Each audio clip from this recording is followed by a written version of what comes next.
Good morning, everybody. Welcome back to another episode of the Hockey Talk with TG podcast. I'm Ty Glenn. Hope you guys are having a great Thursday. No, it's not my normal show day to do the Hockey Talk with TG podcast, but there's lots of NHL news I wanted to discuss for today that I couldn't wait until for tomorrow's episode to discuss. So want to discuss it right now. So make sure that you stay tuned into this episode to the end. As always, do me a favor, hit that like and subscribe button if you're watching the podcast on YouTube. Make sure that you're following the Hockey Talk with TG podcast on Spotify, Apple Podcasts, and iHeartRadio, and you subscribe to the YouTube channel. We are with you every Monday, Wednesday, and Friday from 11:30 a.m. to noon Central Time, 12:30 p.m. to 1 p.m. Eastern Time. So you want to make sure that you're staying up to date on the latest episodes of the Hockey Talk TG podcast and the latest hockey news that comes out.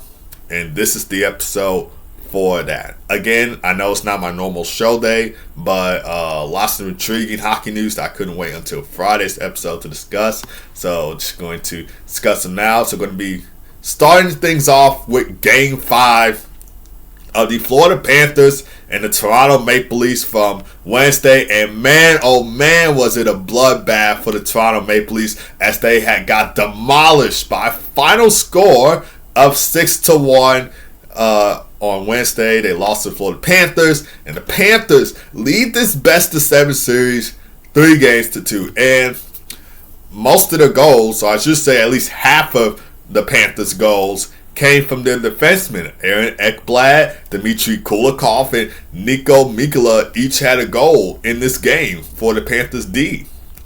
And Jesper Boqvist, Sam Bennett, and AJ Greer also scored for Florida. I thought Jesper Boqvist was a defenseman for a second. I know his brother Adam Boqvist is a defenseman. He used to play for the Blackhawks. In fact, he was drafted by the Blackhawks, and so I thought his brother Jesper Boqvist would be a defenseman too, but it turns out he's a forward.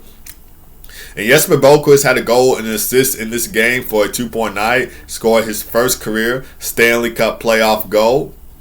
And Sergei Bobrovsky, he made 31 saves in the win. And the Panthers, like I said, it was a bloodbath for the Toronto Maple Leafs. But for the Panthers, I felt like they took, or should know that they felt control. They had control. Excuse me for muttering my words or stuttering my words. They had control for a majority of this game. They were in control, especially in that second period where they had 3 goals within an 8-minute span. Of course, those goals coming from Dmitry Kulikov, Jesper Boqvist, and Niko Mikkola. Sergei Bobrovsky almost had the shutout in this game. It felt like it was going to be a second straight shutout for the Panthers in Game 5, but no, Nicholas Robinson scores the lone goal for Toronto, and that goal becomes very late. Came late, super late in the game. And Joseph Woll, he was pulled in this game. He allowed 5 goals on 20 shots faced. And so Matt Murray, who used to play for the Pittsburgh Penguins, won 2 Stanley Cups with the Pittsburgh Penguins in 2016 and 17. He came into this game and he made 6 saves in release of Joseph Woll. This was his first playoff appearance since 2020. Of course, that was in the bubble. That was during COVID. And things were different then. And the Maple Leafs, they did not want it. I'm going to quote something that PK Subban said on ESPN yesterday. How bad do you want it? He said this at the start of Game 5 between the Panthers and Maple Leafs. How bad do you want it? And for the Leafs, it was how bad that they wanted. And it turns out they did not want it. They didn't even try in this game. And they were booed off the ice. A lot of Leafs fans were leaving. And I kind of, figured this out. Like, I said this off air, that if the Leafs win Game 5, they could have had a 50% chance to move on to the Eastern Conference Final for the first time since, 2002.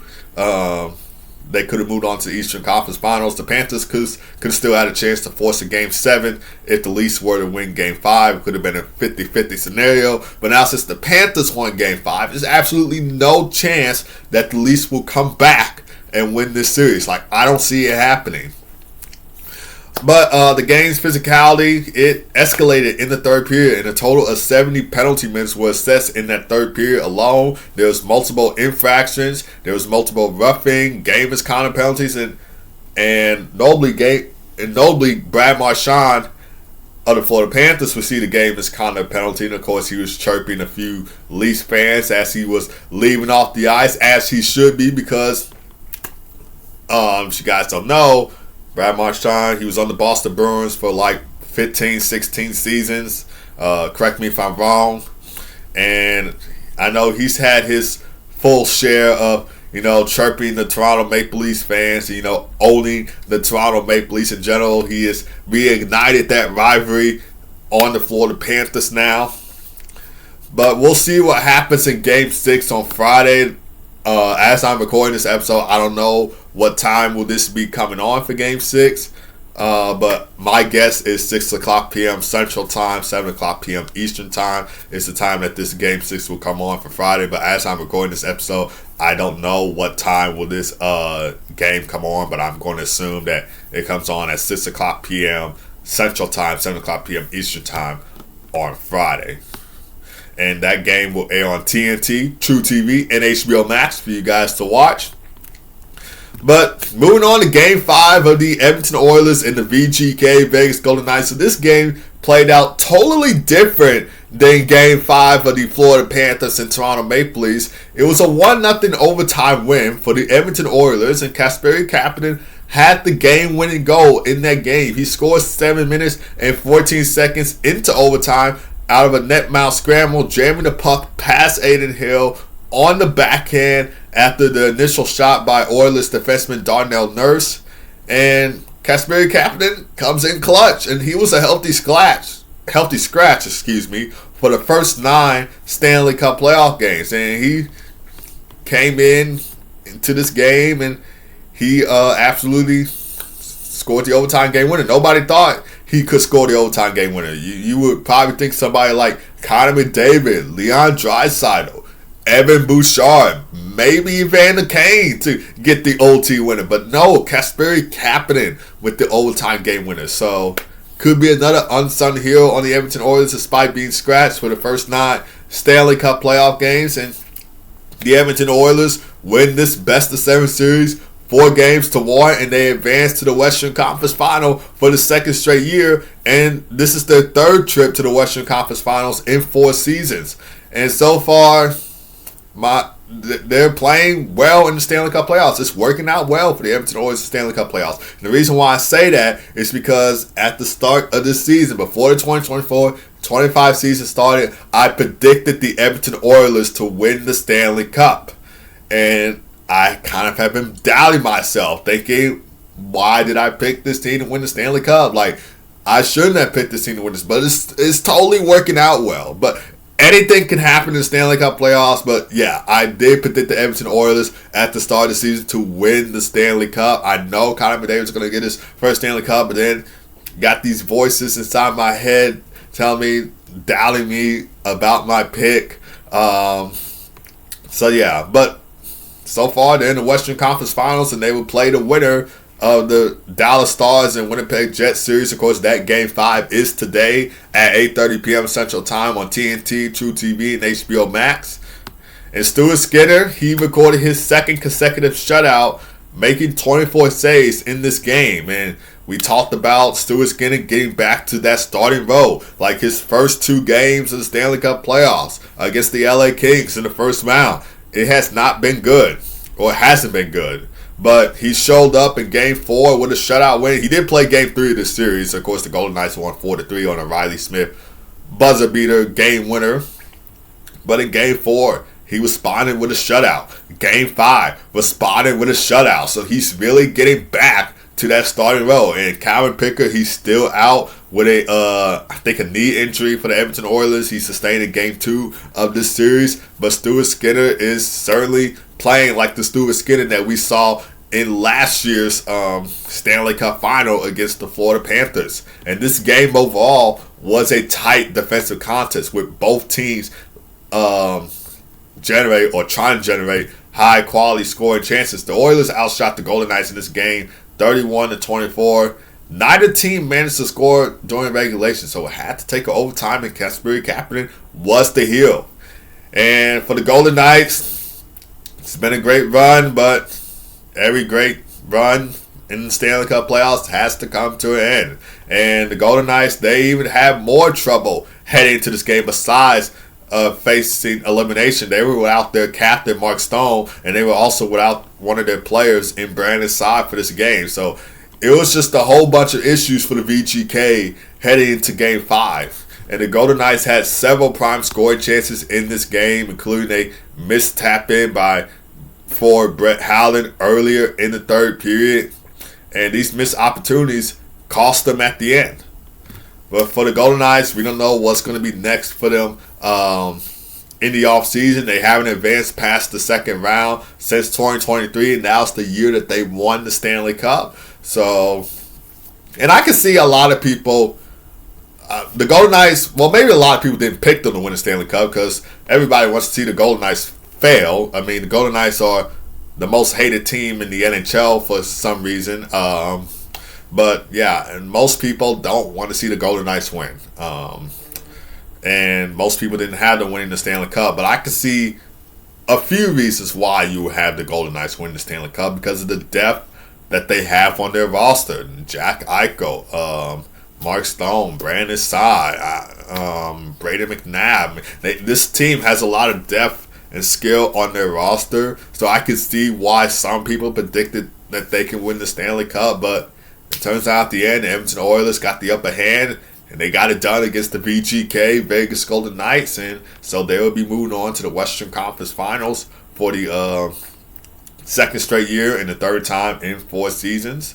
And we'll see if Connor McDavid can get his first Stanley Cup. I mean, he deserves a Stanley Cup. I want to see him win a Stanley Cup, but we'll see how everything goes throughout the Stanley Cup playoffs, and we'll see if the Dallas Stars could win Game 5 against the Jets and face the Oilers in the Western Conference Final for the second straight season.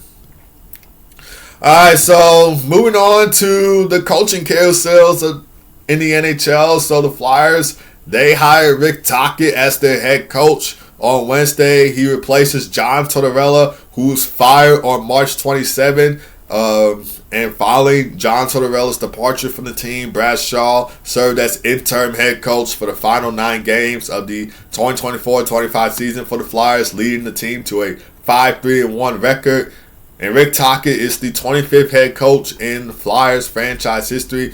He was a player for the Philadelphia Flyers, but I'll get into that part in just a second.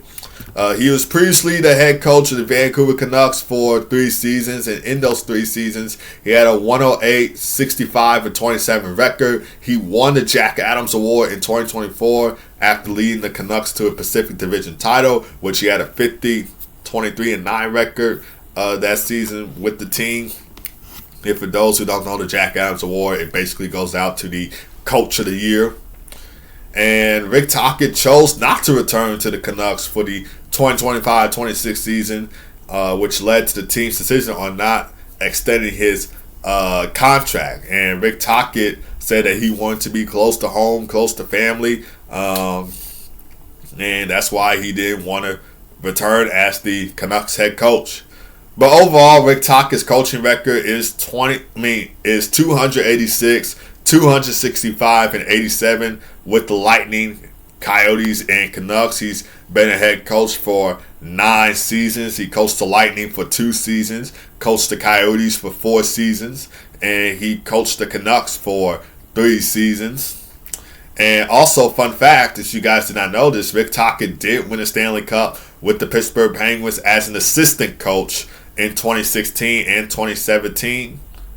And for the Philadelphia Flyers, they concluded the 2024-25 season with a 33, 39, and 10 record, missing the playoffs for the 5th straight year, which ties the longest postseason drought in their franchise history. So from 1990 all the way to 1994, 5-ish. But again, Rick Tocchet did play for the Philadelphia Flyers in the NHL. He was drafted by Philadelphia in the 6th round, 121st overall pick in the 1983 NHL draft. He played 11 of his 18 seasons with the Philadelphia Flyers, and he had 508 points in 621 games played, 232 goals, 276 assists for 508 points in 621 games. And he also has a franchise record for them in penalty minutes with 1,815. And also, according to what I saw, he has had long-standing relationships with current Flyers, with the GM Danny Briere during their time with the Coyotes from 1997 to 2000, and he was also teammates with the team president Keith Jones during the 2000-2001 season. And Rick Tocchet even said himself that he's quote-unquote always been a Flyer at heart, and he quote-unquote couldn't be more excited to lead this team back among the NHL elite where we belong. So I think this coaching will really work out well. I'm pretty sure he'll benefit some of the younger players on this team like Matvei Michkov, and it's certainly a step in the right direction for the Philadelphia Flyers. They want to get back into the playoffs, so I think this coaching job will be great. I think the Flyers could somehow make the playoffs next season with Rick Tocchet behind the bench. So I think it's going to work out well in the end for this group. Moving on to another coaching search, and Adam Foote, as he is now hired as head coach of the Vancouver Canucks on Wednesday. He replaces Rick Tocchet, which again decided to part ways with the team on April 29th and did not extend his contract deal with them. And Calvin Foote had been serving as an assistant coach for the Canucks since January 22nd of 2023, and he's helped develop the defensemen on this team. And his only head coaching experience was with the Kalina, hopefully I pronounced that name right, Vakis of the Western Hockey League, the WHL, from 2018 to 2020. And Adam Foote himself, he played 19 seasons in the NHL with the Quebec Nordiques, Colorado Avalanche, and Columbus Blue Jackets, and in those 19 seasons, he had 308 points in 1,154 games, 66 goals, 242 assists for 308 points in 1,154 games played, 42 points in 170 Stanley Cup playoff games played, 7 goals, 35 assists for 42 points in 170 Stanley Cup playoff games played. He is a 2-time Stanley Cup champion, won Stanley Cup both with the Colorado Avalanche in 1996 and 2001. He's also won gold medals with Team Canada in the 2002 Winter Olympics and the 2004 World Cup of Hockey event. And during the 2024-25 season, the Canucks finished with a record of 38, 30, and 14. And they were 6 points out of playoff spots. This comes after they won the Pacific Division title in 2024. But overall thoughts, I don't know. I can't say too much positive things on how this will work out for the Canucks that I did with the Flyers. But we'll just see how everything goes. I mean, the Flyers' decision was a W. I don't know how I'm feeling about the Canucks' decision, but obviously the Flyers with Rick Tocchet behind the bench will certainly or possibly make it to the playoffs. For the Canucks, I don't know, but I think Quinn Hughes talked about how Adam Foote has benefited him well on the team, but we'll just have to see how everything goes. I don't know how this will work out for the Vancouver Canucks, but at least they are off the coaching carousel, and there are still teams in the NHL without head coaches. The Pittsburgh Penguins and the Seattle Kraken. For the Boston Bruins, Chicago Blackhawks, 2 original 6 franchises, they have interim head coaches. I mean, the Bruins, they have Joe Sacco as their interim head coach, and the Blackhawks have Anders Sorensen as their interim head coach. So they're still trying to look for head coaches for their teams. We'll have to see who beats the next coach for each of those teams. For the Blackhawks, I really hope that they can nail this coaching search. I mean, we need somebody to develop. We need a developing head coach, which is what David Carl was, but he decided to, opt out of the Blackhawks coaching search, and they're still trying to look for their next head coach. But hopefully it works out well for them in the end. All right, Stanley Cup playoff games on the slate for today. There's only 2 Stanley Cup playoff games on the slate. It's going to be a TNT doubleheader, both being Games 5. We got Game 5 of the Carolina Hurricanes and Washington Capitals at 6 o'clock p.m. Central Time. This will also air on True TV and HBO Max for you guys to watch. Hurricanes lead this best-of-7 series 3-1, and they are 1 win away from advancing to the Eastern Conference Final for the first time since 2023. And we got Game 5 of the Dallas Stars and Winnipeg Jets at 8:30 p.m. Central Time. This will also air on True TV and HBO Max for you to watch. Of course, the Stars lead their best-of-7 series 3-1. The Edmonton Oilers await the winner of that series. Could it be the Dallas Stars? Could they advance to the Western Conference Final and face the Edmonton Oilers for the 2nd straight year? Or will the Jets force a Game 6 back in Dallas on Saturday? We'll just have to see how that will play out. We talked about their struggles on the road, so if they do somehow win this game and force a Game 6, we don't know how that game will play out because Connor Hellebuck struggled on the road. We talked about his road statistics in Wednesday's episode of Hockey Talk TG Podcast. We also talked about the Jets' struggles overall on the road in the Stanley Cup playoffs and them not getting the job done on the road. And they haven't won a road game since 2023 in the first round against Vegas.